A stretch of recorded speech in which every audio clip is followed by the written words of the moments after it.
Okeowo is a trained medical doctor, certified behavior analyst, global autism expert, self-mastery coach, and tech enthusiast.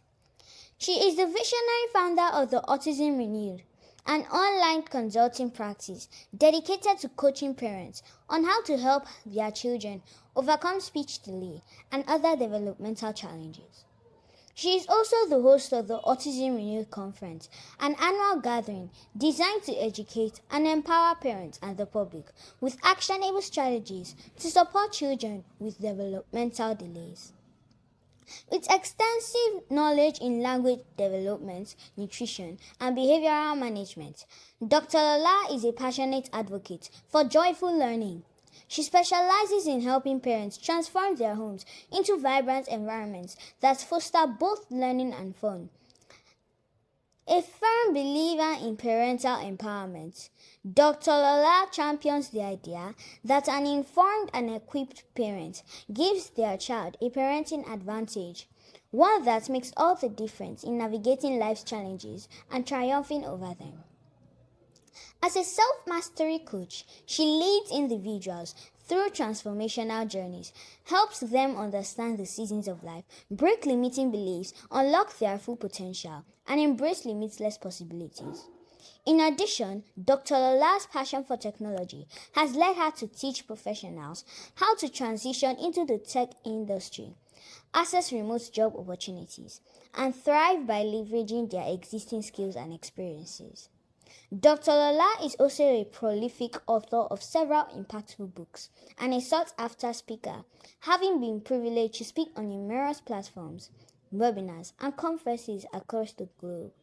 Her lifelong mission is to live a life of fulfillment, not just survival, and to help others to do the same. Ladies and gentlemen, boys and girls, welcome to the Young and Empowered Children's Conference 2026. Dr. Omolola Okeowo.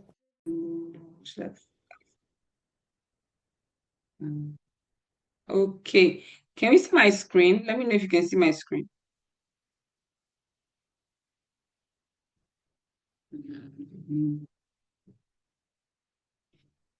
Just give me a thumbs up if you can see my screen. Alrighty, thank you. Okay, thank you for that. Close this chat. Okay, so I've been told to speak on the topic parenting backward from vision, talking about designing systems, environment, and culture that shape the future. A little bit about me. My name is Dr. Lola Okewa. I'm a trained medical doctor. I'm a certified behavior analyst and I'm a global autism expert. Even though I work as a special needs coach, but I have passion for parents and families generally. So even my work with families and parents of children who have special needs, I believe that what most times we call special needs are just children who have medical conditions. And for me, I don't think that's the only special need. I believe that every child have needs that are special across different seasons of life. And and different families of parenting journeys look different. So a parent that we think is navigating a child with a medical condition, that's just their own baggage or challenge they have to navigate. Every one of us as parents on our journey, we have different things that we would have to navigate. And the primary principles will always remain the same, even though the circumstances or the intricacies of what they will look like. So that's why for me, as much as I help parents of children with special needs to navigate, I feel that it's the same principle in helping every parent. You know, what the content of that would look like will be different, but the principles are the same because you remain a parent, you see, and you may not have control of the challenges your children would face, but your perspective and how it's important to get yourself educated and equipped. Because at the root of it all, I believe that an informed and an empowered parent becomes a parenting advantage to help their children navigate through life challenges and help them to triumph. And that goes for every parent, regardless of whether they're navigating a special need diagnosis or they're parenting through different seasons. So the aim of this session is for you to awaken, equip, and empower, us as intentional parents. And we're going to look at, the concept of the wake-up call. I will share on clarity of vision, 3 pillars, and the first program. I mean, use the parent as first program. Then talk about the concept of programming. One thing I want us to know as parents is that programming is always taking place. When it comes to parenting with vision or parenting backward, one thing I find is that most times parents don't have any awareness of the concept of programming. Most of the time, when we wake up to start being intentional, most time it's already late. In fact, programming is taking place even before you become a parent. You know that. Programming, because who you are is who you bring into your marriage or your parenting. So programming begins even before the child is born, as an individual, and even when you get married and all that. Because your programming is shaped by your knowledge. How well you allow or how intentional you are about programming is shaped by your knowledge, your patterns, and different things. So programming is already happening in your child, even before most parents become aware of it. So I find that most of the time parents are having challenges is because when you woke up, you're already late. And most of the time, parents wake up when maybe the child is now older, the child is now, can now, do a lot of things, and you're now getting feedback. So most of the time, it's the feedback of the child that awakens parents. When the child starts becoming 9, 10, preteens, teenager, and I'm seeing one attitude, and my child is acting different. The child was not like this before. No, programming has been taking place, even when the child was not intentionally manifesting things or even intentionally engaging with their world. A baby that is not even talking or doing anything, programming is taking place. So by the time you wake up and your child is 9, you're already late because that was 9 years, or even before, let me say, let's add pregnancy, 10 years of programming that you were not aware. So is either you are programming somebody or somebody is programming or something is programming, but programming is always taking place. So by the time you wake up at 9, that means you are 9 years behind. So those things you're seeing at 9 or 10 are your feedback or report card of the past 9 years. But most of the time, parents think that, oh, it's the puberty that just changed the child. Oh, it's something like, no, it's not nothing that changed the child. Programming shapes the child because programming does what? Shapes your ideology, your perception, so many things that informs how the child begins to navigate. So every single day, your child is being shaped, whether you are intentional about it or not. I mean, your child, forget, I'm not talking about just your 10-year-old or 13. If you have a baby, programming is taking place. If you're pregnant, because haven't you seen studies that will say start reading books to your children when you're pregnant, sing to them, expose them to certain music. And there are studies that have shown the child becomes born and can relate with those voices, even the father's voice, for example. Some babies come out and it's like they can recognize the father's voice if the father has been someone who has been intentionally speaking and communicating to that baby. So that's part of programming. So if a child can recognize your voice as a baby, can become aware of the environment.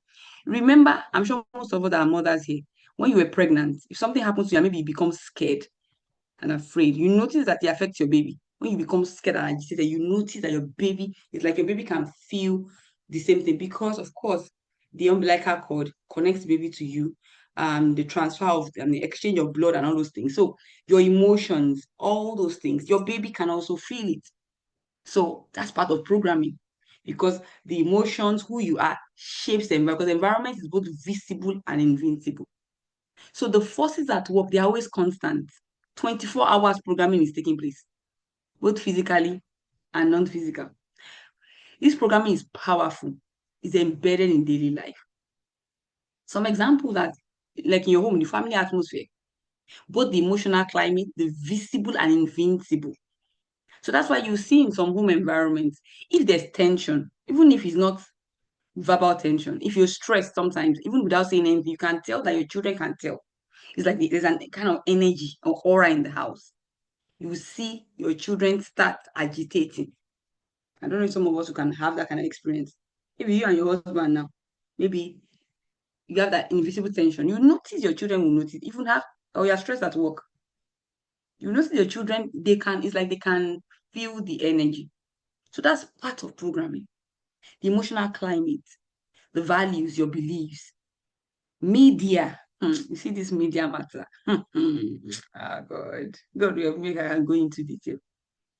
I think a lot of parents are not aware the depth of this conversation. We think the conversation about media is as long as it's not something bad, it's not LGBT, it's not a perverted sin, it's an okay sin, it's a good thing. They are learning, they are learning. If you know the depth of this media, but you know one thing about this media is that it's something that you're going to have to catch a depth of understanding or rema on it. Because a lot of people just keep arguing, oh, they're learning. Oh, they have to be up to date with the tech. Or some people say, everything we need to be we need our children to be balanced. It's not everything that some things that it's not that deep. It's deeper than you think. Oh. Anyway, I'll leave it. Entertainment. You see this entertainment too. I'm not talking bad thing. Seemingly, I'm just relaxing. Let the children just relax now. It's just a kiddies program. There's really nothing there. Algorithms. I'll move on. Social pressures, school culture, repeated experiences, even when you're not conscious of it. The question is not whether programming is happening. The question is who or what is doing the programming. I've talked about programming beginning earlier than you think. I'm not going into that. Children absorb everything, even before they can articulate what they feel. Children are downloading the emotional frequency of your home, even who you are. The tension, the peace, the fear, the chaos, your patterns, your trauma, both spoken and unspoken. I heard some parents say that, oh, I watch one kind of program. I watch it when my children are sleeping. And I laugh. Do you know that who you are is part of the inheritance of your child? So if you like, do the thing in secret. Whether they see you or they don't see, it doesn't matter. It's part of their inheritance. Why do you think, even medically, we say things are encoded in the DNA? Some of these things are encoded in your DNA too. So who you become is part of your child's inheritance. And it's part of what shapes them. So before children can articulate, that's why a lot of us, you look at yourself, you hate some things that your parents did, but you find yourself being exactly like your dad or your mom as much as it didn't like it. Even some people I know, some people that did not even grow up with their parents, but they still replicate patterns. Why is that? I want to think about it. Children absorb before they can even analyze. For example, the first 7 years, they are the most critical. Children, they may not be reasoning. They may not, when I mean reasoning, they may not like reason to interact, so to speak, but they are recording, they're absorbing. They're taking everything around them without filters. Repetition becomes identity. So what is repeated constantly? It shapes the child's beliefs, the environment. So, and when you talk about the environment is not only physical. In fact, as a parent, you're the first environment of your child. You see, that's what part of what I'm talking about now.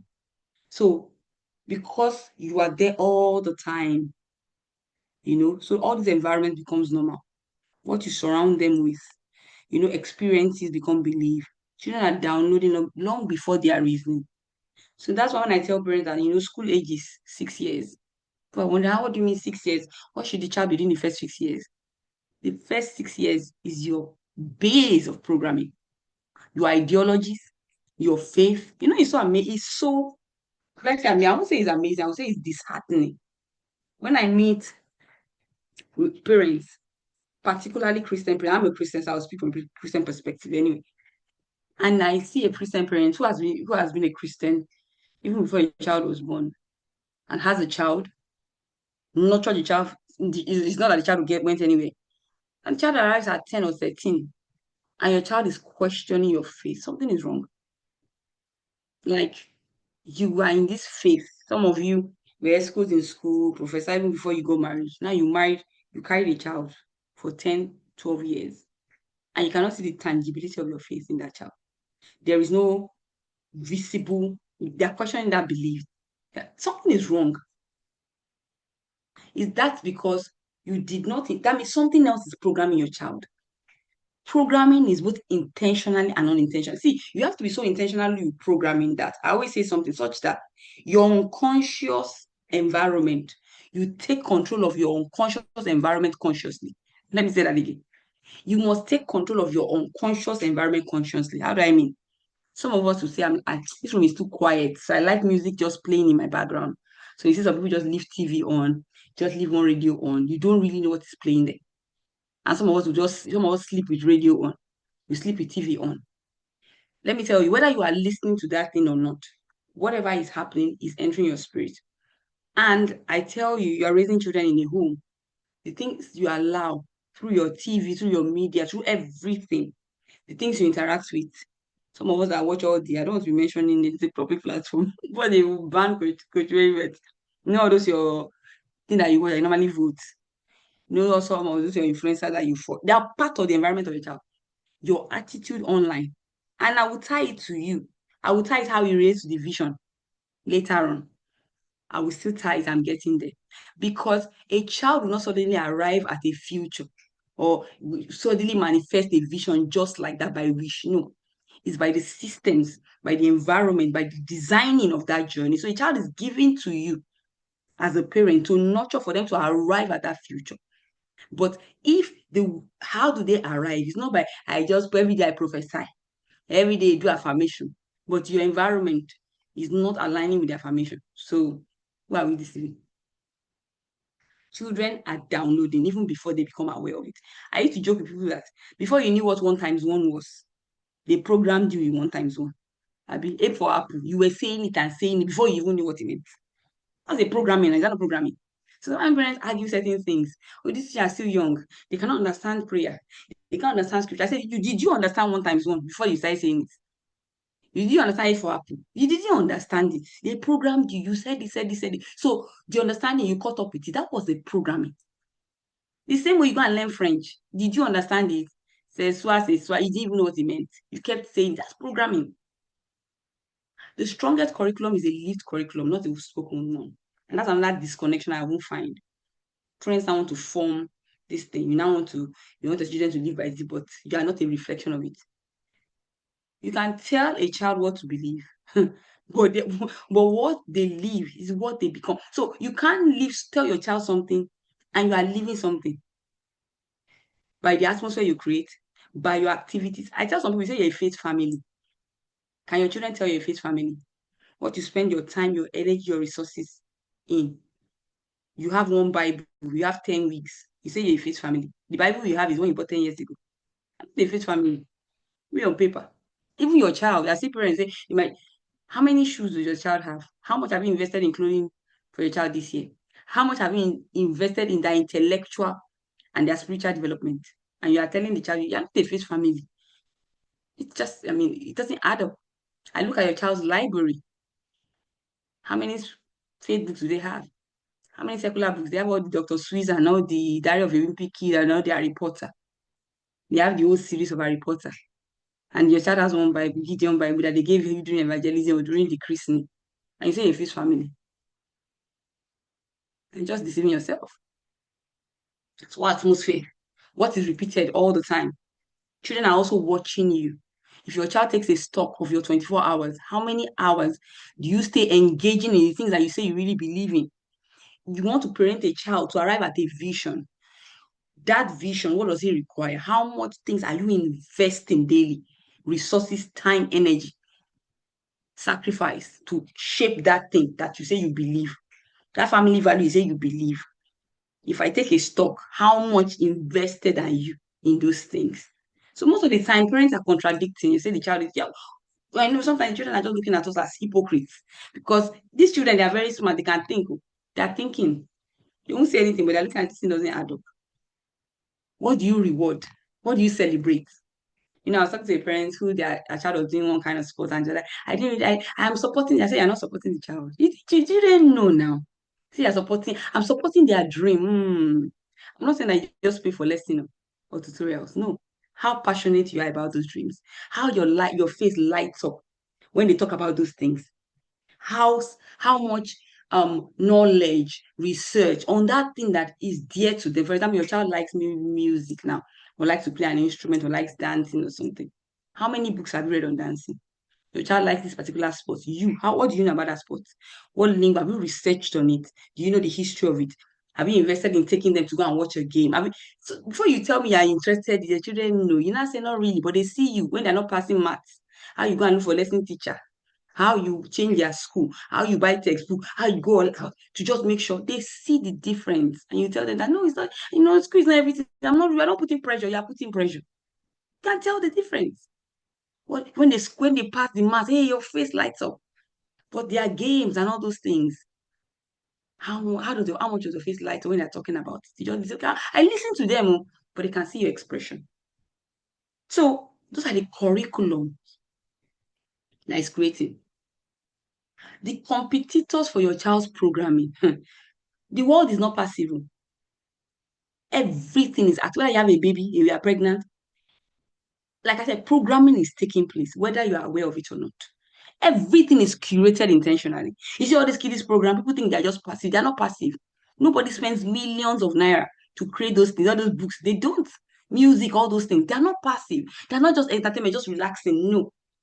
Academic curriculum, school curriculum. These are industries that people invest millions. Why? Because there's a programming they want a child or a person to arrive at when they get to the future. So school system from whether kindergarten, whatever, to year 12, you see those things, there's a way the school is structured, there's a way the curriculum is, because there is a programming. Am I saying school is bad? No.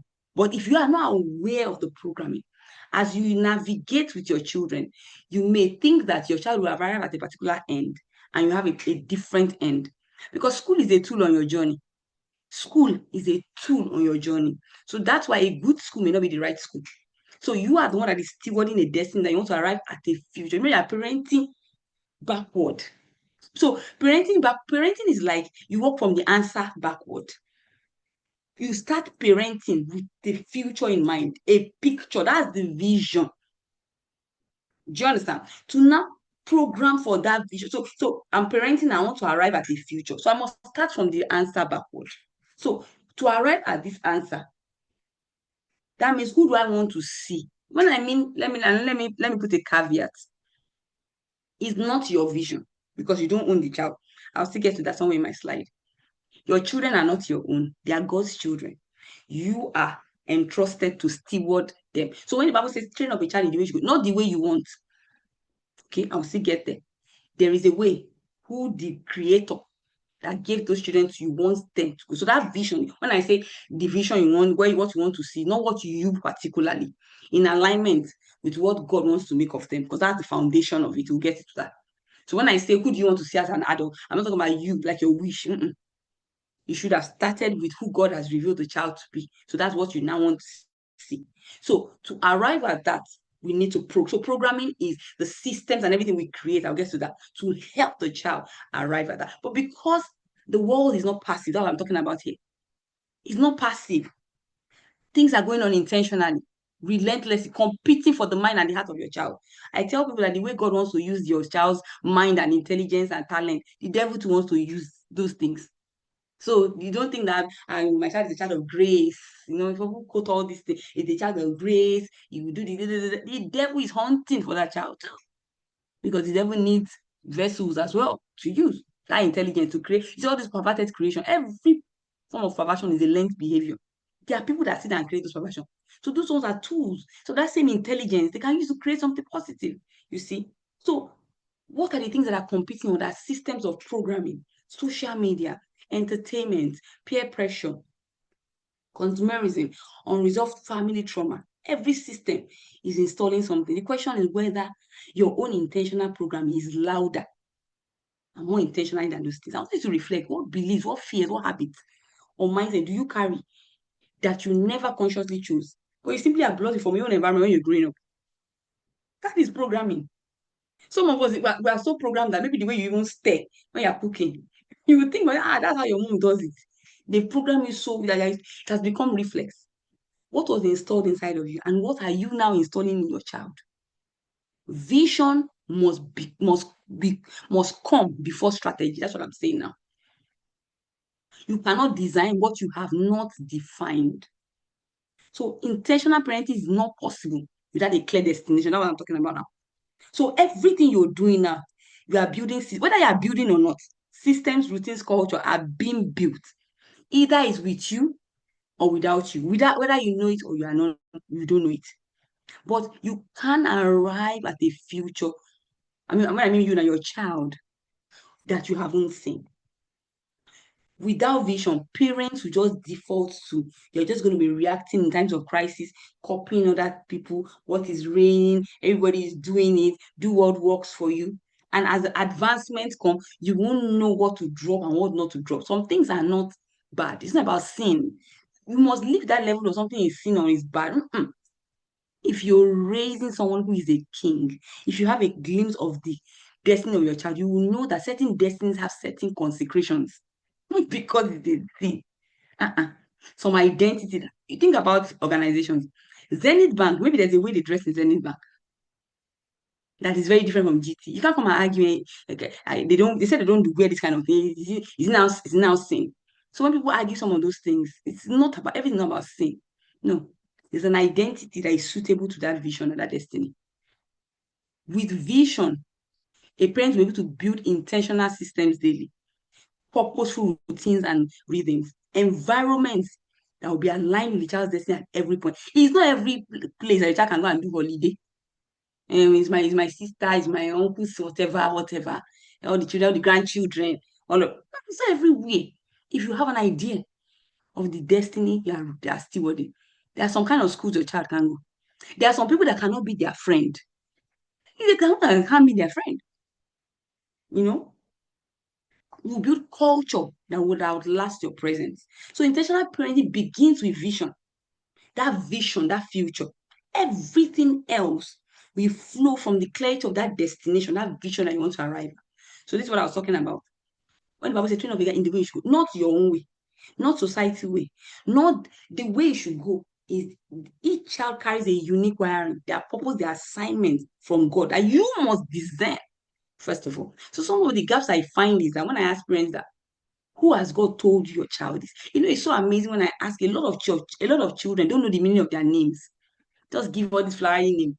And the child's name is royalty, pretty. And some of these flowery names that don't really mean anything. Some people like all this rhyming name. Femi, Fola, Foye, all those kind of things. T, House of T, all those kind of House of J, James, Jules, Gillette, all those kind of things. Because the foundation, part of the foundation of your child is the naming. The name, a name is something that you call a child. A name should depict the prophecy and the future of that child. So most parents don't even have clarity. You are pregnant, you're planning, how you're going to do baby shower, how you're going to do push present. All these God have mercy. All these things that they don't mean anything. I'm sorry to say. I'm not saying they are wrong, but they're not the critical things. They're not the weightier matters of the law. How do you have a child in your hand that is 13 and you cannot say 1, 2, 3 is what God? I'm not talking about what prophet told you when you were walking down in the market. What you?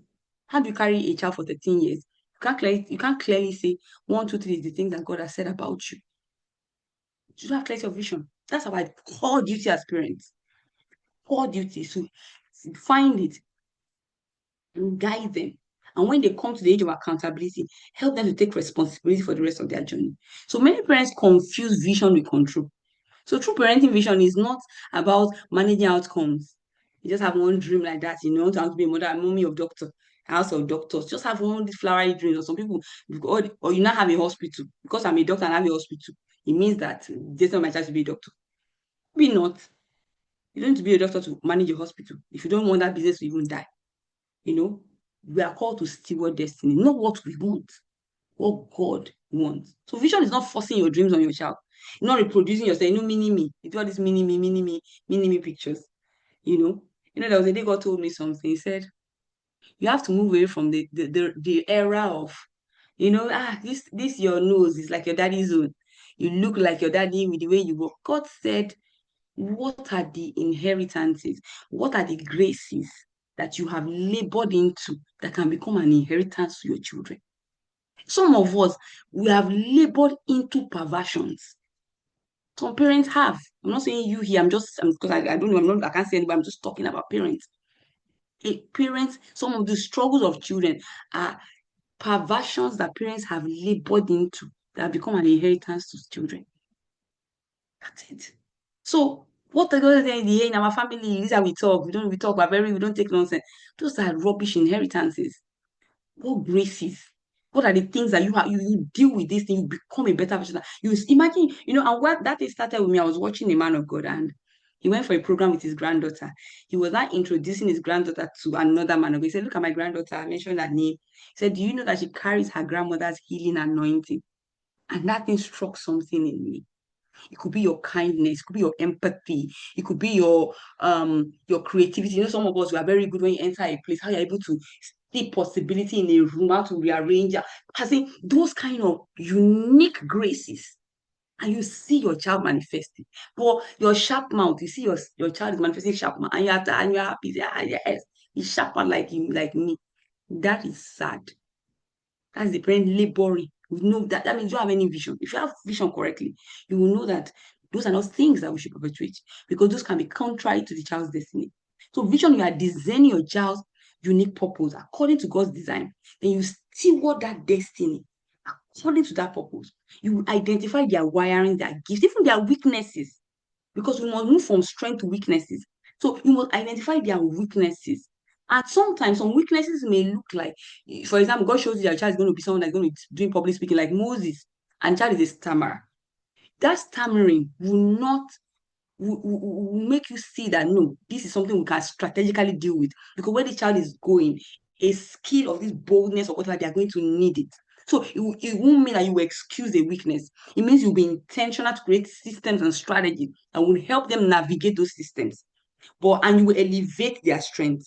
You'll be able to nurture their potential with patience and wisdom. When the children go through challenges, you will tell yourself that no, I know the future that God has. With this challenge is going to be a phase.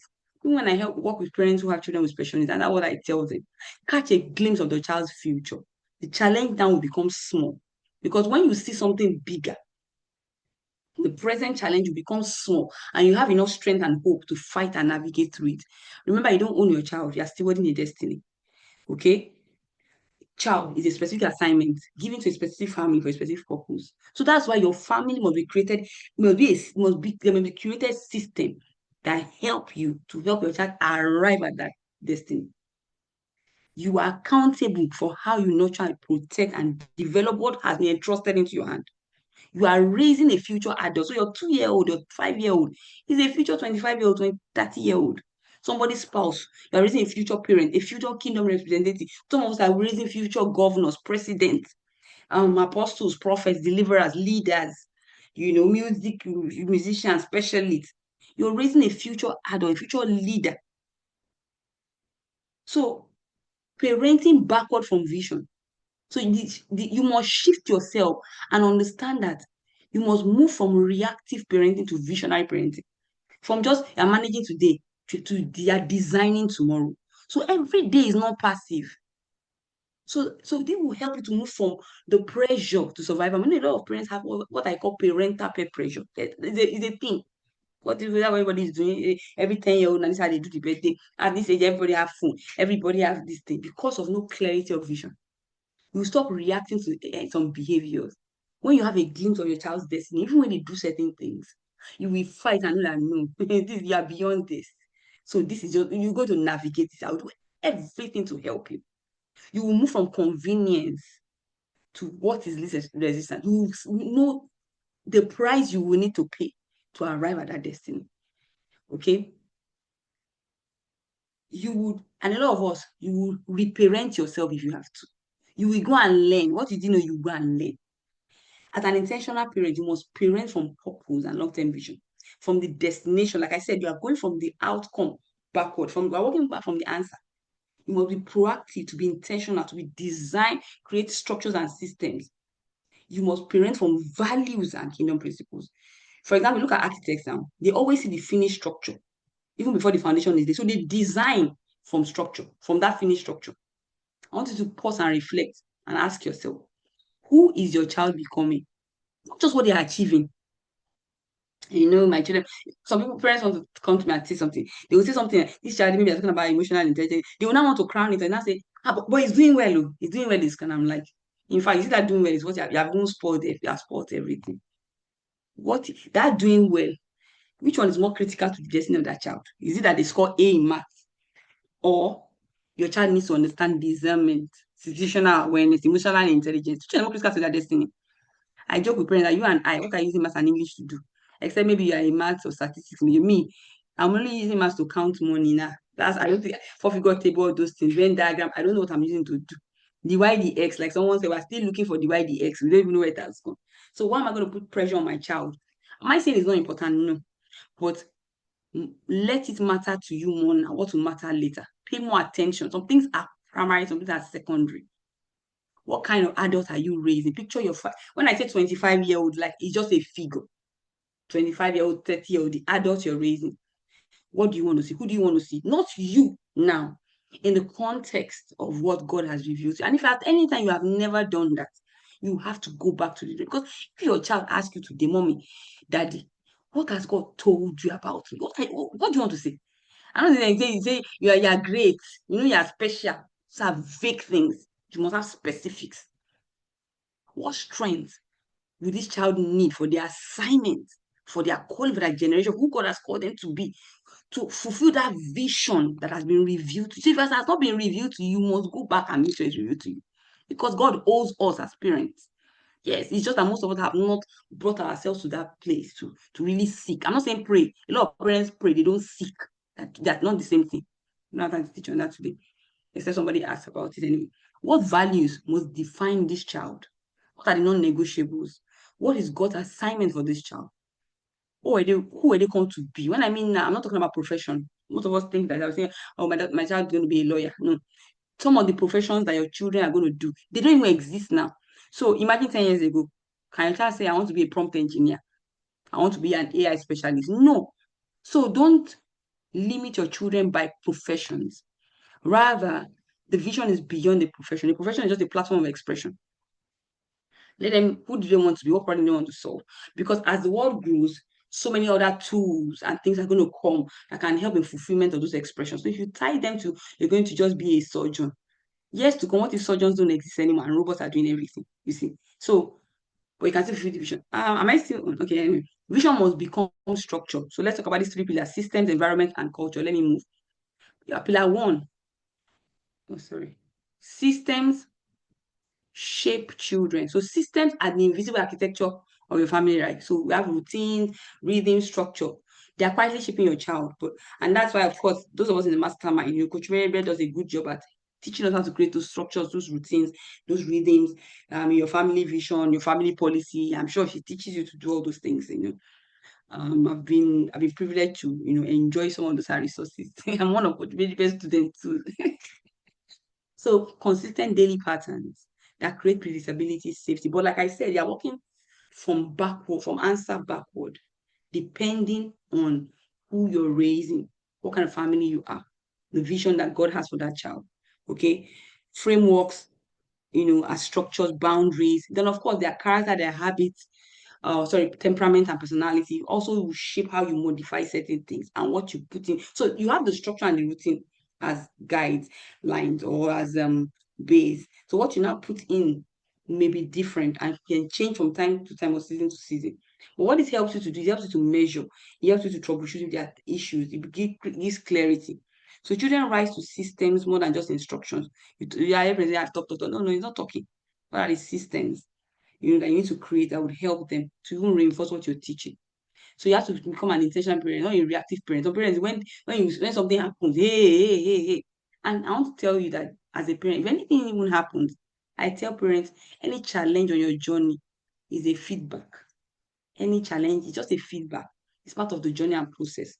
Just go back to the drawing board. Even if you feel like I've done it, maybe you have taught it, maybe they didn't understand. So maybe they just falling short.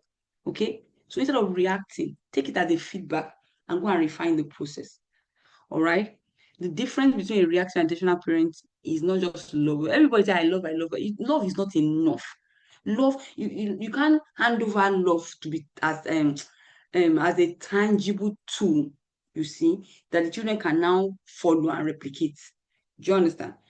All right. You need to create design and systems. So a reactive parent is when there's crisis, start running up and down. Hey, you're responding to the behavior. So you are reacting to the behavior yourself. But an intentional parent, you're proactive, even when there are challenges, you know, you go back to the vision again, you troubleshoot your process again, and you say, okay, maybe here we can get it better. Do you understand? Because the vision and the destination keeps you grounded and keeps you focused. Here are some family systems, things you can create to help you. Things like all your bedtime routine, all your family meetings, things like a reading culture, boundaries, your media plan, and all that, mentorship exposure, like this mastermind. They're part of systems that you're putting in place to help your children, choose responsibility. And what things like mastermind can do, most of these things, I'm sure they're embedded in the curriculum. So they help you. All right. Instead of asking, what should I tell my child? Ask yourself, what system is shaping my child daily? Both the one I have control of and the one I don't have control of. And every system you put your child, whether it's school, whether it's friends, whether it's community, and every system and community you expose yourself to is stuff, what is framing your child and programming your child. So just move from instruction. You understand? When you change that, what is shaping your child? What is programming my child? Pillar two, environment. The environment is always teaching. You are the first environment anyway. Your home environment, school environment, any environment that you expose yourself to, friends, associations that you expose your child to, they are part of the tools that is designing them, programming them for the future. So if it doesn't align with that future you want, then you need to make changes. Emotional atmosphere. Because the way you build the emotional atmosphere and your own emotional atmosphere helps to build your child's emotional atmosphere. Your marriage dynamics, and that's the truth, because they're the first symbol of marriage, of love and unity to your child. You're modeling something, you're shaping them to be something. The spiritual climate, I've talked about that, how intentional you are. Not just as activity, no. But children must see the real tangibility, not pretense, not perfection, no. All right? Emotional safety. Do your children feel safe with you? Are you connected? Connection is not activity. I spend time with my children tell me everything that's happening with their friend. No. Connection is that your child finds you as a safe space. They can share their fears, they can share their failures. When they do things that are wrong, they can run to you. Even when you're disappointed, they know they can still find a safe space with you.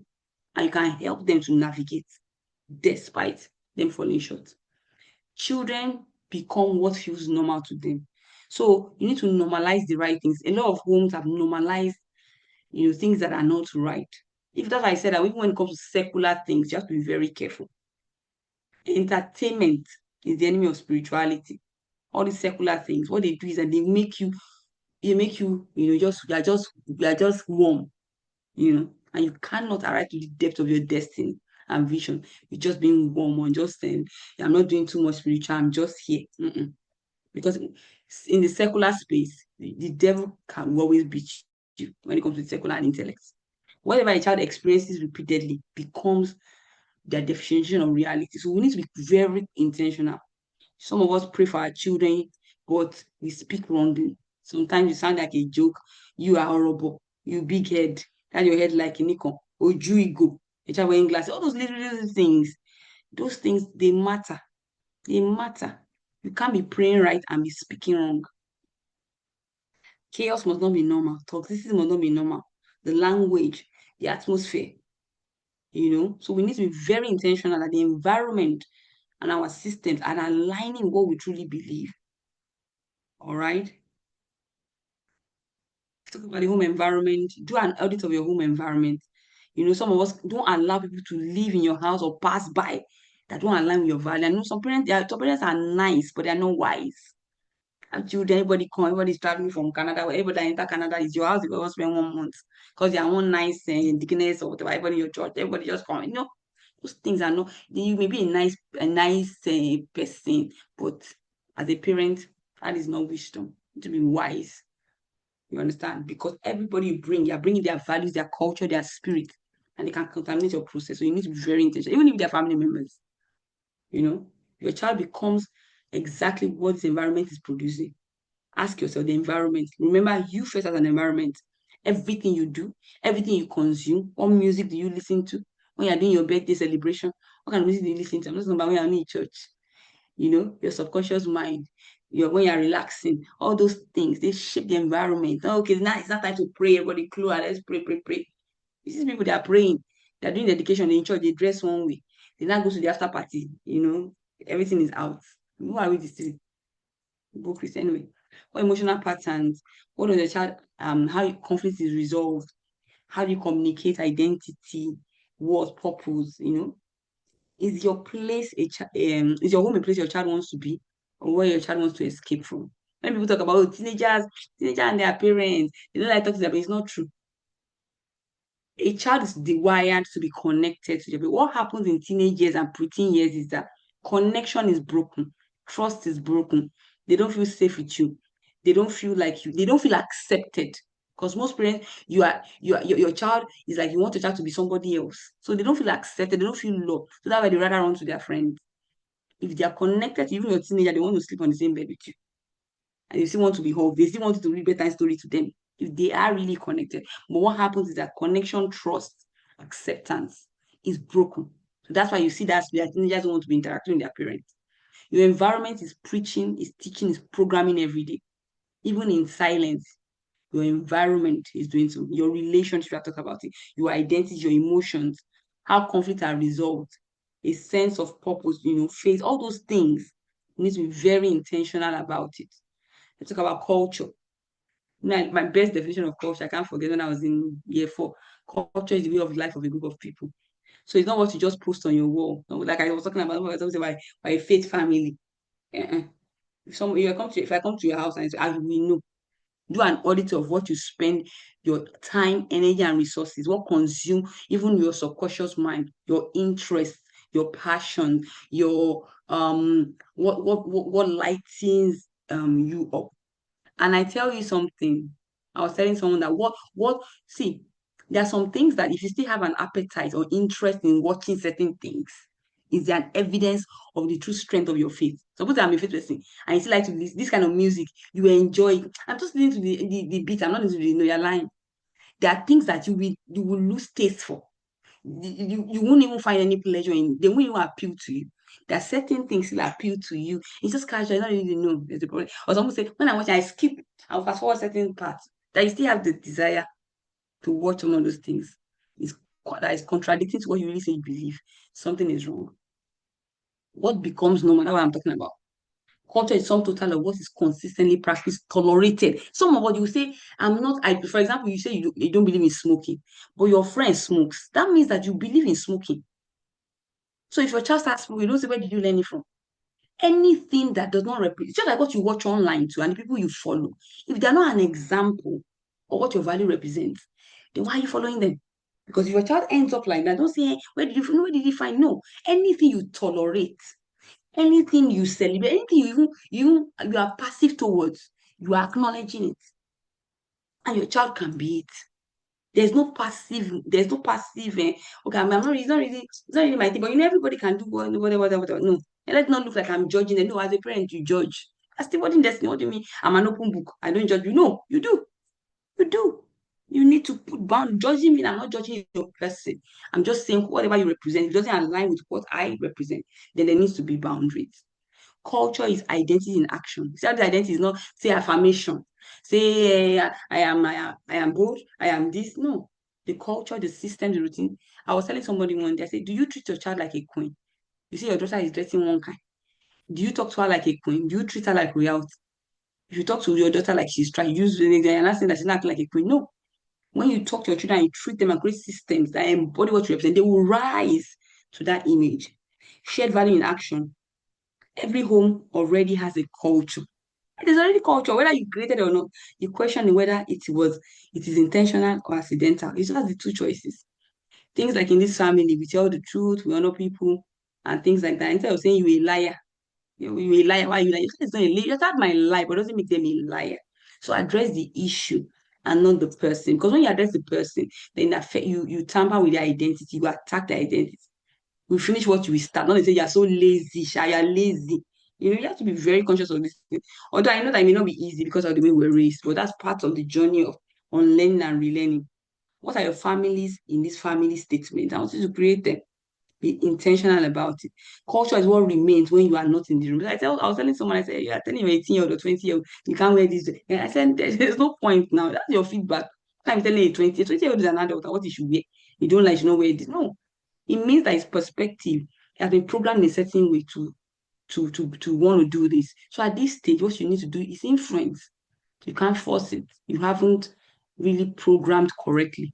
The environment and the systems, all the different gates, eye gates, what they watch, ear gates, what they hear, the environment and all that has programmed them in a setting. Even though maybe you it's not what you wanted, but you were not intentional because we are talking about what do you call it? How they say aura for aura kind of thing. It is programming versus programming. So if the environment and other systems are doing more than you, then that means what you're doing is not going to carry enough force of light, force of truth, force of consistency, force of time to counter the other. So that's why we say you can't parent without presence, without time, because you need time to program, to instill. You see, if not, the other system will have more time and intentionality, and it will negate whatever you're trying to do. So the ultimate test of family culture is not what your child does when you are watching. It's what they do when you are not there. In fact, when somebody offers them something, because they have a concept of their identity, they'll say no because of who I am.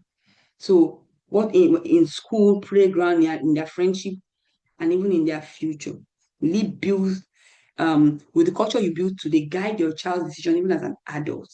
So ask yourself what guides your child even when you are not there. Some children, I remember when we were growing up, our parents will carry the DSTV code or whatever, but when your mom is not there, you still and watch it. Those are the things we're talking about. Value system, shapes your parenting. It's the value of purity versus permissiveness. So, like I said, you can't be passive. You can't be passive. There's no passive. Discipline versus convenience. Stewardship versus entitlement. Purpose versus popularity. So, every parent disciples from a value system. Whether you are conscious of it or not, your systems, your environment, your culture, they must align with those values. I'm sure Coach Mary has told you to do family value. So your systems, culture, environment, yourself first too, before your children, is it aligning with those values? Some parents will say you encourage purity, and you hear them say, they married now, she's not pregnant. Why didn't they try sexual compatibility? Your children hear you say that, and later you say purity. They don't like sexual compatibility. It's commitment. So some parents, because it's not, you didn't even really embody it. Your children will catch you. See some parents say, I was a virgin before I married. And children see your wedding picture and you're pregnant. God, you don't have to lie. Even if you make mistakes or you have made mistakes, just show your children that are human, you are learning. Maybe you didn't know, now you know better. You see, purpose also popularity. You say, so purpose. Yes, you're celebrating people that have wrong values, but they're popular. Our life, our systems, our culture must not contradict that value. So before we program before we program our children, we must examine ourselves. You are the first program of your child. Amen. Parents carry programming today. How long do I have? You cannot give what you don't have. You cannot withhold what lives inside you. Many parents, you are unconsciously transmitting what you yourself you have not healed from. So that's why for us, we need to heal. Remember, let me know how long I have. You need to heal unresolved trauma, unresolved fear. So you transfer your fear and anxiety to your children. Some of us, you don't like something, you don't like eating something, not because you don't like that thing, but you grew up because your mom doesn't like eating it. That something happened. So when you say, I don't like this thing, you say, why? You now say, you can't even really say why you don't like eating that thing. I remember growing up, my mom, she didn't used to eat okra. We didn't used Yeah, to eat about okra, you see. about 10 minutes. How long do I 10 have? minutes. 2 minutes. 10, Okay, I'll round up now. 10 is okay. So, Let's make okay, it to 10 minutes. 9 Okay. Okay, okay. or Thank 8. you. So my mom, I remember I went to someone. I think I grew when I got to uni. One of my roommates was like, okra. I said I don't know how to cook. I don't know how to make okra, and it looked very strange. Say, what do you mean? You don't know how to-" I said my mom doesn't eat it. She has never cooked it, so I don't know how to. I learned to eat it outside. So one day I found out even my grandma, that's my mom's mom, does not. So I'm like, why? Of course, they have one funny superstition, but I'm just using that as an example. So if I now about me, I like it, yeah. So imagine I said I didn't like it. Someone say why? It's not that I didn't like it. It was something that was transferred to me. Things like anger, emotional dysfunction. I've talked about it. Some of what you know. we transfer some of those things because our programming is the first inheritance of our children, not what you are saying, what your program. So that's why we need to reprogram ourselves. When you go on journey of, maturing, developing, learning, unlearning, healing where we need to go for therapy if you need to, from dysfunction, from some of those things. Some of those things may not be your fault, but you have a responsibility to heal at least or be on the journey. Sometimes insecurity, fear, that kind of, some of us have fear of maybe water because you watch someone drown or something happen, or maybe your mom just, some of us don't even like going out. You say, I don't like going out. I'm a loner. No, you are not born a loner. You are raised a loner. Same as I'm a loner. Nobody's born a loner. Go and check. You grew up, your parents don't want you to go out. So during holiday, you stay indoors. I started parenting like that until the day I realized, oh, this is trauma. During holiday, I don't really like I say it's not true. I grew up not going out. That's why. Now that I have children, I'm replicating. I have to now intentionally start breaking the cycle. I don't have to like going out. I wish I go out to share for my children. I have to unlearn. I have to identify that was a programming. A parent's unhealed insecurity, it drives, sometimes can drive the achievements, can translate to pressure. So some of us we think you just want your children to succeed in school, but indirectly might be pressure. Either you failed and how you felt you were treated, or maybe you didn't attain a particular height of education and you felt like it cheated you in the journey through life. Instead of admitting it, rather you are covering up. I remember a story of a woman who said she didn't want to get pregnant again. And she wasn't honest with her husband. But after so much digging and counseling, she now opened. She had a very traumatic first. Her first child was very traumatic. So someone in her heart, in her mind, she didn't want to go through it, but someone she was just, I'm not really ready. But that was not until she was able to open up and really heal from that experience before she was able to break that cycle. So little things like that, unhealthy relational patterns. Our children can inherit the relational blueprints. They can, of us as parents. And I was telling somebody that that your relationships should be inheritance to our children. But most of our parents, they made friendships based on very wrong statistics. How many of you can think of the people that you grew up with? And a lot of them look at them today and you can say they are people that represent your father. I'm sure a lot of us you can't. And I started asking myself questions one day. Does that mean our parents spent 20 years building relationships that didn't mean anything? That didn't make sense. Because when I look at some of my family friends, I look at them, look at their value, I think, my parents, how are they friends with these people? There's no alignment. I look at some people that I grew up with and I see where they are today, who they have become. I mean, it's sad. I'm not judging them. I'm just saying that we were never going in the same direction. Relationship that we have built over 20, 30 years that should now be of now imagine all of us are people of value in different places. Where would we be? How would that be? And that's what we must begin to intentionally build for our children. If they didn't give it to us, we must reparent ourselves and give something better. Children often inherit what parents have never healed from. So anything you don't heal from, or any pattern, or any struggle, or any cycle you don't break, your children will have to go through that struggle because these things they are perpetuated from generation to generation. So the mirror principle, one of the most comforting and liberating truths in parenting is your child is often showing you something about yourself.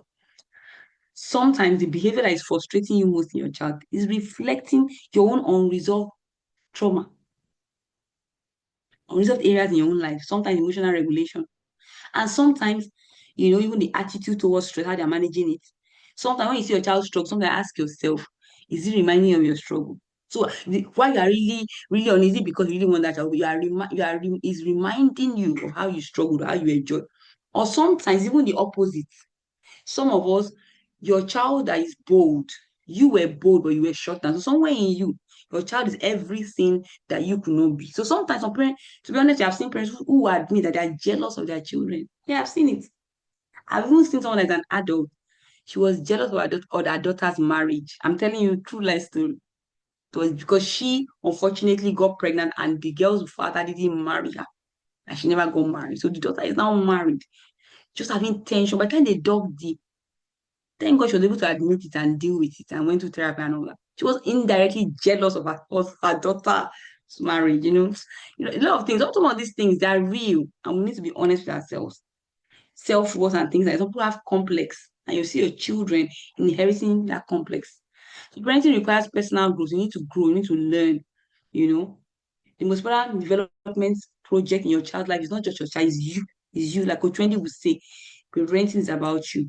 The parent who grows is the parent who gives their child the greatest gift. Parenting is not about perfection. No, it's about growth, taking responsibility to learn, unlearn, and relearn. So before asking how do I fix my child, ask yourself what kind of person must I become to raise this kind of child? So that's the child that you want to see. Who do I need to become to be able to raise that kind of child? You need to pursue your emotional health, develop your self-awareness, model what you want to see, reparent yourself. How do you reparent yourself? Maybe I grew up without my mom, without my dad. How do you do it? Through coaches, through mentors, you as a person, coaches, mentors, your spiritual father, spiritual systems. So when people take church casually, if you church correctly, those are systems, your friendships, your circles. These are circles that you use to reparent yourself, you know, and through learning, children learn more from your own life than just from your lectures. Your emotional health, your physical presence, your intentionality. You understand? How you model integrity, how you model different things. Your life is your child's loudest lesson. So today is the second best. Yesterday was the best time, to take action. Today is the second best time to take action. So I want to call us to action. Intentional parenting is not about perfection. I've talked about that. It doesn't mean the journey is not about becoming flawless as a parent. No, it's about becoming an aware parent who is moving with purpose, who is taking responsibility. It's not about perfection, it's not about control, it's not about comparison. No, it's not about you having all the answers. You can be vulnerable. You understand? It's about awareness. It's about intentionality, alignment, consistency. Still what you, that is honoring the assignment that they're giving to you. And honoring it means that you need to grow, you need to learn. So as a take home, I'm done, Coach Mebe. So transformation does not happen in the conference room. It happens at home. It happens in your daily life, your daily choice, your daily conversations. So this week, I want to say,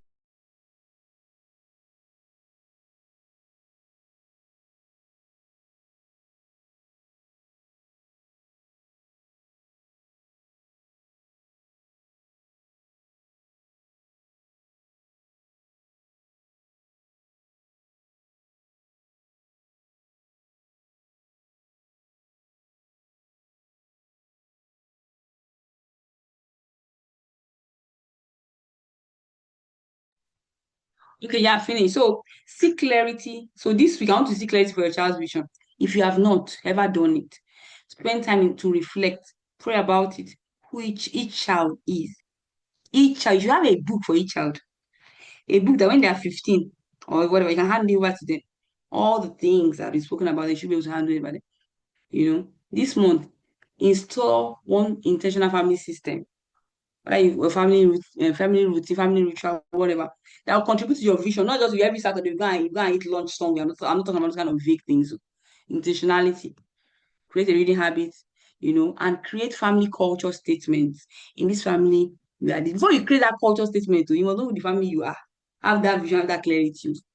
So families are prophetic families, some families are leadership families, depending on what. So no they just gonna copy somebody. I just like how it sounds. He rhyme. I'm not talking about rhyming, no. Tangibility. And Coach Mary is very good with that in helping you to use those things to create policy system. She has all those documentations and that. You understand? So I think that is it. And I finished. All right. I said there was the last thing here. The world already has a program for your child that is loud, intentional, constant, persuasive. It's happening 24/7. So the question is not whether your child is being programmed. The question is who is holding the pen, either who or what. So in conclusion, don't raise children accidentally in an intentional way. If culture is discipling your child, when I mean culture, what the culture around everything, the way of learning, culture is the way of life, is discipling your child more than your home is and more than you are, then that culture, that system will eventually define them. Thank you. So, thank you, Coach Mary. I'll just thank you, everyone. Let me stop sharing and I'll take questions if we have. I couldn't even see the comment section. I can't hear you, Coach Mary. I think you're muted. You're muted, Coach Mary. You're muted. Coach Mary, you're muted. I can't hear you.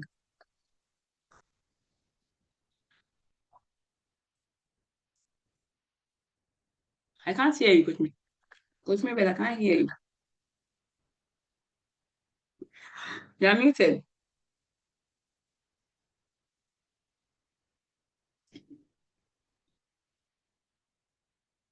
You're still muted. Could you mean better? I can't hear you.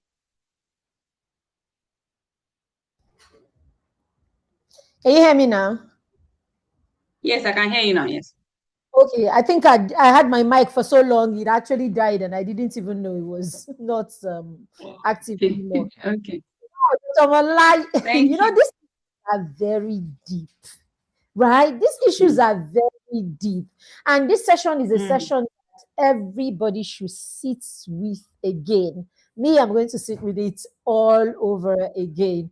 You know how we started this whole putting systems around, and all of that. Dr. Malana, we've come a long way, like 9 years, like that. So we put these things together, but each time you realize there's more. There's more to add, there's more to do, and it gets deeper and deeper. And every time I listen to you, it even gets deeper. It even gets deeper every time I listen to you. And the truth is, it's because it's actually deep. These issues are actually deep. It's how you ended saying the world is intentional. The world is intentional, so intentional that it has what it wants the child to program the child with at every level. We are the ones that are still thinking that these things, you are doing too much, you are overdoing. Remember back then, those times when Ada was a little girl, how we would, I say, hey God, hey God. Do you understand? These days I even look and I'm like, what happened to all of that energy even? Is it because these children are getting older? But the truth is, we need to sustain that energy. If you don't have it, you need to look for that energy, because these children will fly on they'll fly on the cylinders that you are firing on. If you are not firing, you will raise laid back children. If you're not firing, you will raise children who are neither here nor there. I told my children the other day, I said, school is this particular time. If you are not out of the house and going to school at that time, it's not a problem. We shall come to the second school. It is in the office. And it's not a problem at all, because there is a lot to learn. We keep emphasizing school, school, school.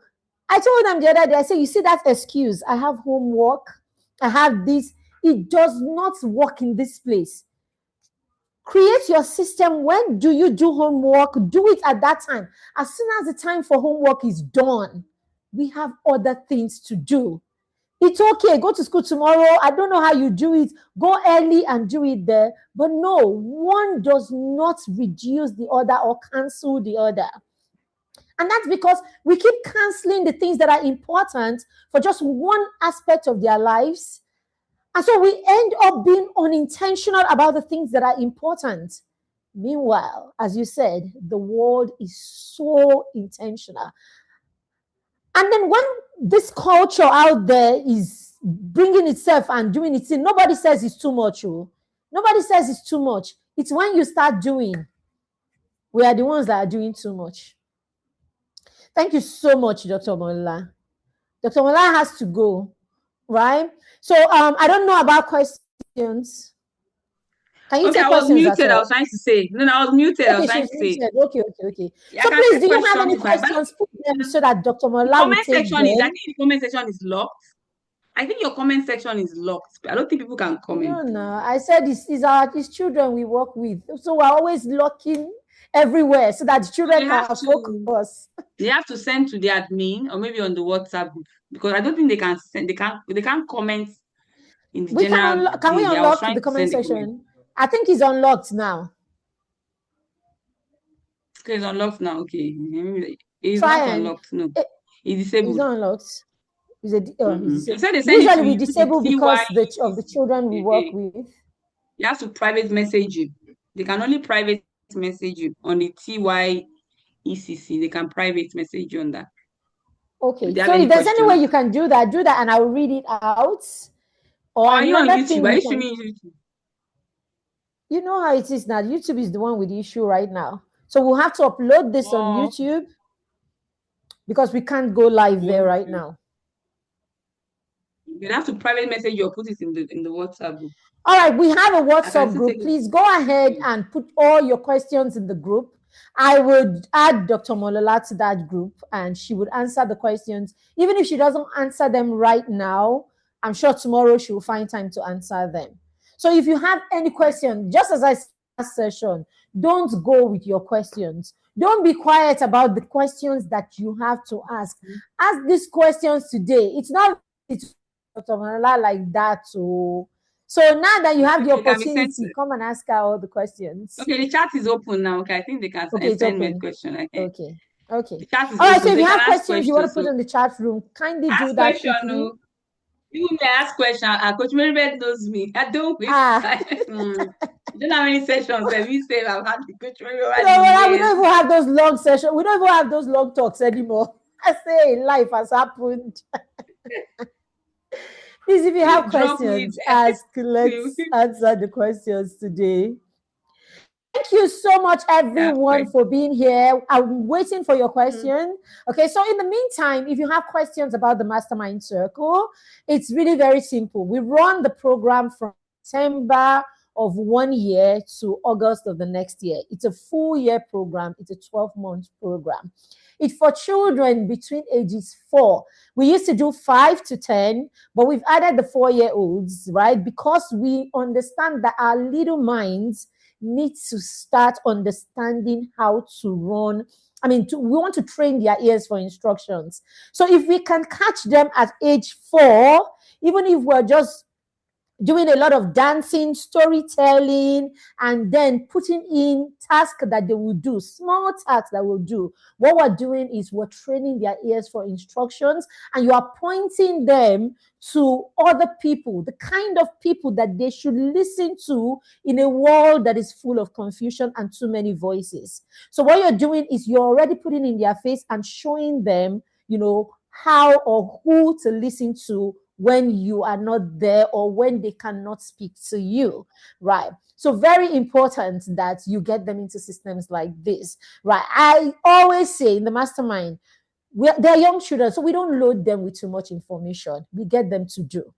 So that's why you find that in this conference, all the moderators are mastermind partners, all the voicing mastermind partners, all the speakers, the young speakers are mastermind graduates. We don't even source speakers from anywhere anymore. We have graduated children that can come back and speak and show our children what to behold, so that your 8-year-old can begin to see, oh, I could be the one doing this in the next 4 years, in the next 3 years, and all of that. So you can book a slot right now with just 20,000 naira, and then you can pay off gradually from now up to September. It's 100,000 naira. It's less than 10,000 naira per month. Yes. Lesson teachers do 70, 80,000, 100,000 per month. This is less than 10K per month. So there's no excuse. All right, I think we have one question. It's not a question. It's thank you for the session, Dr. Omolola. Oh, thank Do you. you have any Good. questions, Thank you. parents? Good. Okay, No it's good. questions. Do you have any? We have questions. Okay, no questions. Okay. Thank you, Coach Miriam. And I want to encourage us, there's one thing I want to say before I go. When Coach Miriam was talking about our 4-year-old, our 5-year-old. In fact, you see, I believe, how do you manage screen time? Long talk. See that one there? Long webinar. How do you manage screen time? First of all, I will answer that question. Well, it's not a straightforward question. The first thing I would always say is that you need to understand what screen is. You see, all those people just say, do 1 hour a day. That's not where it starts from. Parents are contending with this matter because most of us have not done our research. We don't really understand what it is. So we don't understand what's at stake. You see, the concept of screen is not even put parental control. I'm sure most of us don't know that in the last 1 month or 2 months ago, Meta had a case in the US where they are confronted with their algorithms, how they built it. These things, you will not see them on the news. It came out evidently that all those put structures in place was not the issue. They deliberately built those things to be addictive. They admitted it in court. And I'm sure we don't know. So it's the concept of screen. Number one is not about, oh, but they are learning on it. Let me tell you, my policy for anything is plus and minus. So always do the plus and the minus. It's not that there's no plus. A lot of things have plus. But when you plus 5 minus 20, is it a plus or a minus? That's always the conversation. Number two, go and do your study on screen and understand what parents don't understand what is at stake. Because remember I was talking, most of us don't even know that 9 to 14 studies have shown globally, even apart from globally, I can tell you Nigerian statistics. You see, 9 to 14 years is most critical. But what you're seeing as misbehavior in 9 years of is the work. That's why Coach Mary is saying from 4 starts. I'm saying from for pregnancy. Those things are your report card. That's why I'm talking today. So we are talking about first thing with screen. Go and understand screen. It's not about you're not caught it. When you understand it, you will know that screen is like a gun.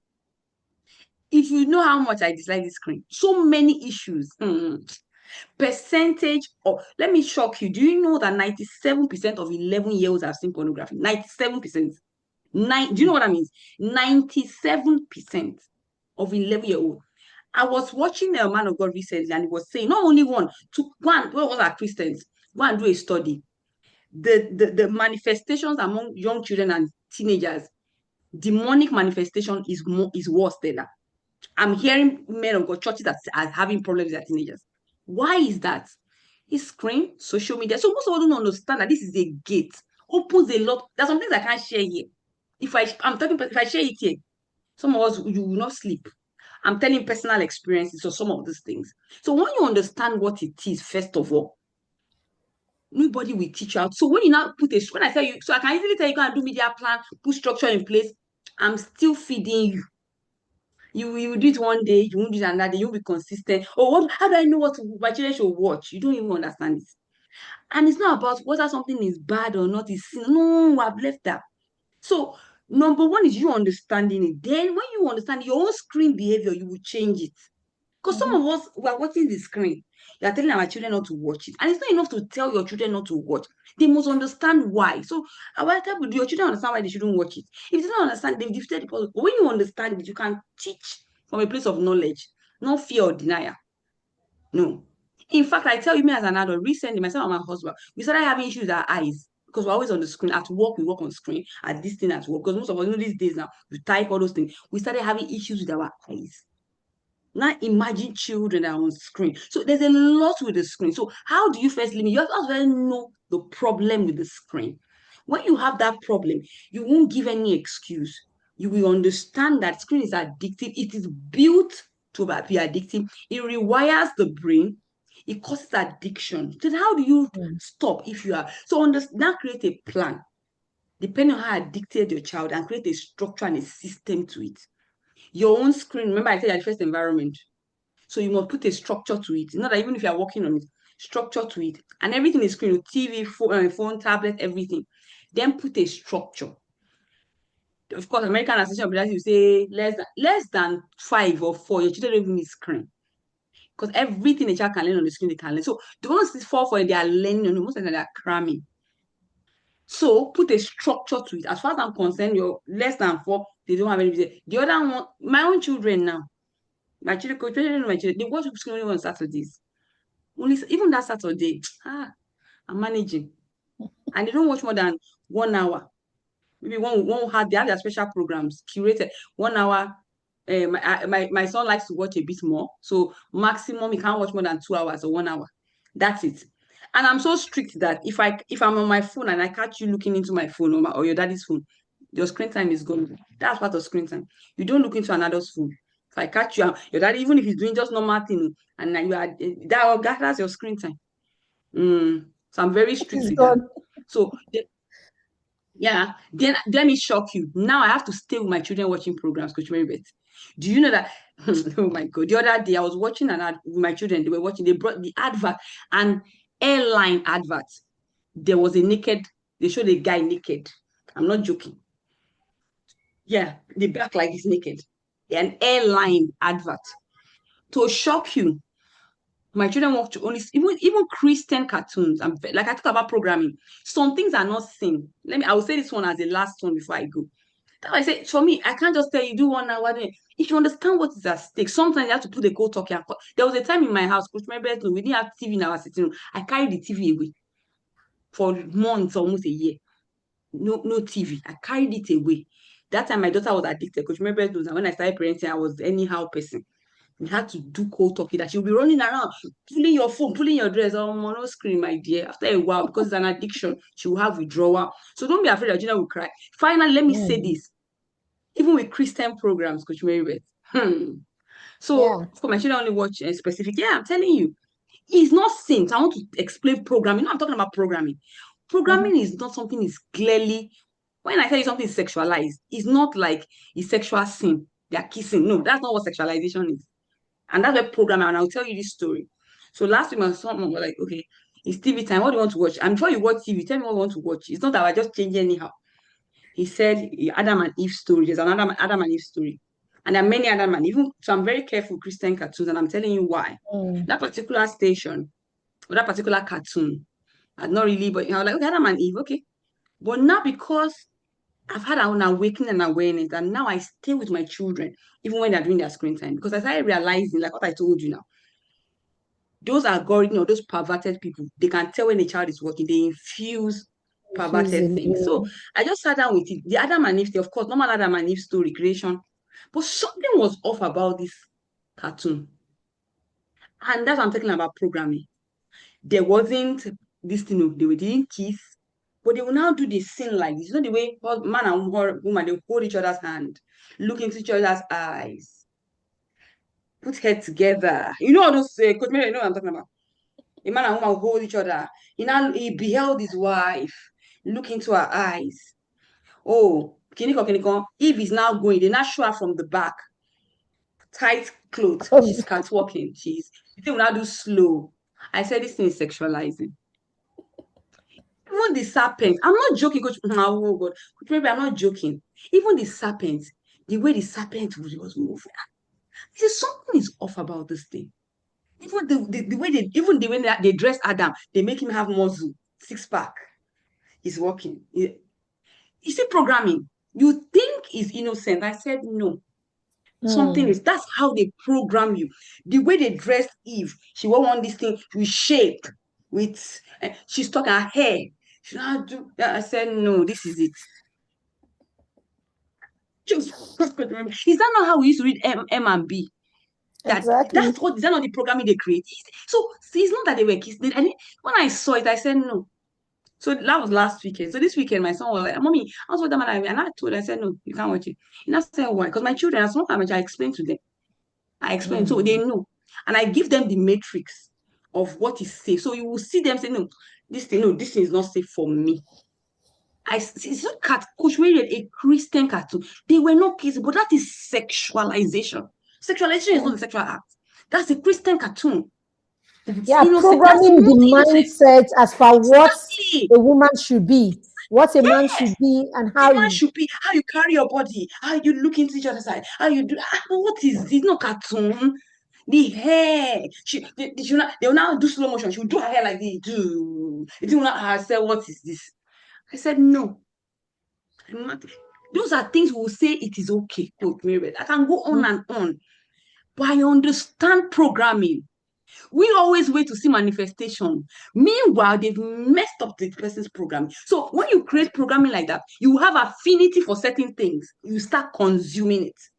And it will lead and escalate. That's what it is. I said, no. I know the programming I want for my children. I know what I want their desires and affinity to be. So I understand the gate. I block it. No way. So don't be looking for sin. No, this is a Christian. I've told Adam and Eve story, a story of creation. I said no. And a child, there's something you don't need to put there and remove to tell the story. You don't need it. Even the snake, Coach Mary, you see the way the snake is moving. I said, what is this? So the person was asking me, screen time, understand it first. Put structures in place, create a system and stick to it. And know what you want your children. I tell people, there's no law that says children need to watch cartoon. All these things, you make a Bible story simple. I say it's a lie. Coach Mary, if you are in this industry now, you have 5-year-olds that are addicted to pornography. So if a 5-year-old can be addicted to pornography, so who taught them? Who taught them how to play game? You now say, if the thing is not in cartoon, if the Bible is not, who taught them game? Roblox, who taught them? You know how Who lied complex to us? those games are. Have you tried to learn some of them? Exactly. It's so complex, and they You now get say it in minutes. they can't read KJV Bible. It's complex. What's called, they can learn French, learn Arabic, learn Chinese. It's not hard. When you are learning Chinese, Coach Mary better French, do they write the storybook and paint it? They don't now. They don't create a cartoon character out of French for you to know French. So who likes what that 4-year-old need all those chumi things? They say Coach Mary is loading the children, so she must load them. Because that your 4-year-old, give him roadblock, he can play it. Why can't he learn this one? They need to crystallize that it's a lie. That thing is, they sold it. That's what I'm telling you, programming. The things they need for their future, we will excuse it. It's too much. They can't, but they can sit down and do nonsense and play game for 5 hours. They can go and play sports on Sunday. You can travel 3 hours to go and play sports. But sit down for mastermind, it is too much. They can't really absorb. It's a lie. They can. They can. They can. They can. They Thank you. can. They can. Thank you so much, Dr. Omolola. Thank you, They Coach Mary. can. All the best, See, everyone. my Kamsi and I have been working for how many years? He's 16 now, and we're sitting down here, and he's fully a part of the team. Like, he can navigate every aspect of this. It's not because he's 16, it's because he started doing this a long time ago. Thank you so much, Dr. Omolola, and thank you everyone who has stayed here, who has been here to the very end. I celebrate you. I know that you have taken a lot from this conference. As I always say to the children, it's one thing to learn, it's one thing to get all this information, but until what you have in your head moves into your life, moves into your hand, this knowledge is useless. So, dear parents, go back to these sessions. We've had how many parent sessions? I think we had 3 parent sessions. The first one by Coach Wendy, yes. Coach Wendy, and then the panel session, and now this one with Coach Omolola. 3 of these sessions. Please sit down with them. Take notes. Write action plans for this, and then go to work. Help the children do the same. I'll be doing this with the children in the mastermind in the coming week. For those who are not there yet, please do the same with them. And we are waiting to receive your child in the mastermind circle. Not just because of this conference, because it is what it is that they need. The mastermind, we deliver all that we do. Our curriculum is tailored to this group of children. Right. So we know specifically what they need at this point. So we tailor the curriculum to meet the need at this point. Then after that, they are ready for bigger things. So I always say to parents, the mastermind is a foundation ground, and it's a good place for your child to start. Thank you again for joining us and for having the children be a part of this.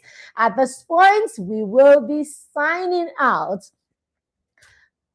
This is the end of the Year and Empowered Children Conference 2026. Thank you for being a part of this. Thank you. God bless you. Thank you, Dr. Omolola. You know I love you. I celebrate you. Thank you for always being there. One phone call away, one message away. It doesn't matter whether it's 2 a.m., 3, 4, or 5 a.m. Dr. Omolola just simply says to you, I will be there. Thank you, ma'am. I celebrate you. All right. Thank you again. So, bye. Admin, you have anything to share with us? You can be a part of the book sales. Please, please, please get these books for the children. It will bless them. All the information that you need will be in the group. So go there and get all the information that you need.